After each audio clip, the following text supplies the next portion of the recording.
এবার বামনগোলা ব্লকের লালগোলা এলাকার আইসনি নবাবনগরে দেখা মিলল নীলগাইয়ের।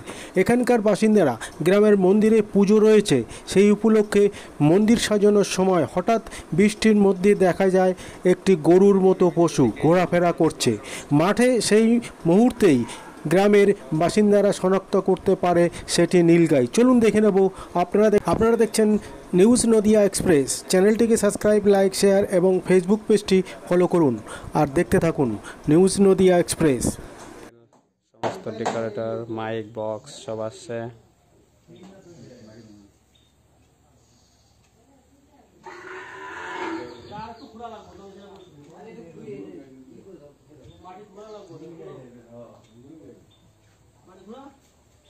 এই নিতাই গৌর রাধা গোবিন্দ মন্দিরের পাশেই চলে এসছে নীলগাই ঝুলন দেখতে। আমাদের এখানে নীলগাই তো দেখি না, কিন্তু ঝুলন দেখতে চলে আসছে।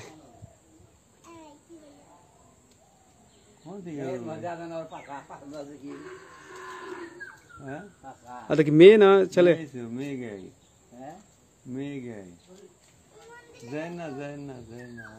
যেও না তো বেরিয়ে চলে যাবে, থাক। ওহো, তো চলেই গেল।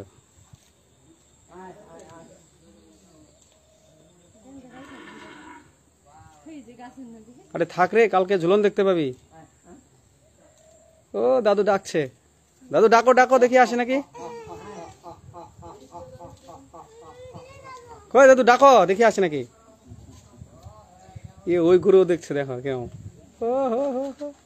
দাদু সরাই দিকে আসবে, দাদু তুমি সরো না, এদিক দিয়ে আসবে, আমরা ছবিটা তুলবো ভালো করে।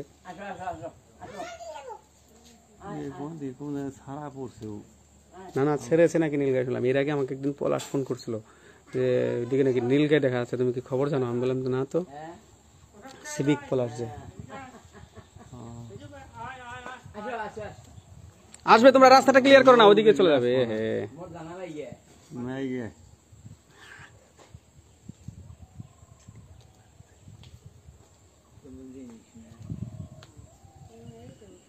চলে গেল। তোমরা রাস্তাটা ব্লক করে আছে, তাহলে কি করে আসবে?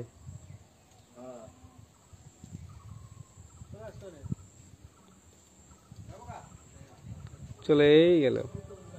শেখ পাড়া গেল, ধরে খেয়াল রিপোর্ট দিলে পরে আবার সব পুলিশকে, তাহলে পলাশকে ফোন করবো। পলাশ একদিন জানতে চাইছিল যে নীলগাই দেখা গেছে নাকি। আমি তো জানি না, লোকজন খালি বলে। আদেও কে আছে নাকি নীলগাই আমি তো জানি না। গলাটা একটু অনেকটা কিরকম জিরাফ জিরাফ বা ঘোড়া টাইপের, না উঁচু টাইপের। দেখো মুখটা বড়, কিন্তু বেশি বয়স না মনে হয়, অল্প বয়স হবে। অল্প বয়স, বড় হয় আরো বড় হয়। রাজস্থান পাঞ্জাবি ইউপি পুরা।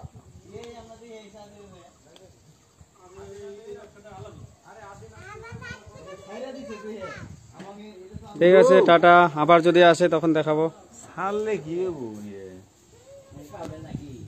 এখন মন্দিরের ঝুলনের জন্য আমরা ঝুলন দোলা সাজাবো।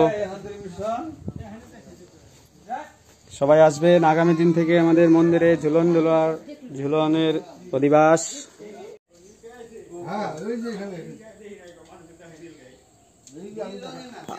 না না, রং নীল না, ওই গলা ঘাটটা দেখা কেমন ঘোরার মতো।